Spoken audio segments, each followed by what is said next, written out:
वालेकुम। हाँ जी यूट्यूब वाले भराओ क्या हाल चाल है। उम्मीद है सारे भरा ठीक हो सन। असने भरावां दा शौक भी अच्छा जा रहा उसी।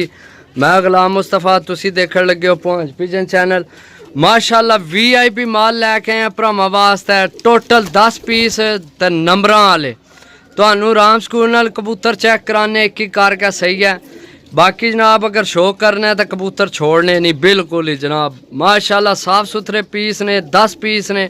इो जे पीस रोज़ रोज़ नहीं है आमने जनाब। माशाल्लाह चेक करो, ए मादी चेक करो। अच्छा जिन्हें भरावां ये तो नहीं चैनल सब्सक्राइब नहीं किया सब्सक्राइब करो ताकि असी जड़ी वीडियो लगाइए अपने भरावां तक आसानी ना पहुँच सके। माशाल्लाह चीज़ चेक करो सही है।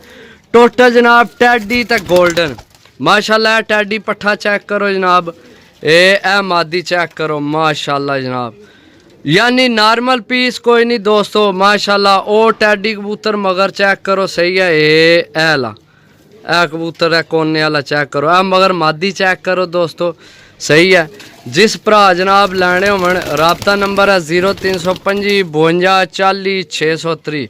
माशाल्लाह गोल्डन कबूतर चेक करो ए ला सही है। ए ला कबूतर चेक करो गोल्डन। ए मादी टैडी चेक करो माशाल्लाह।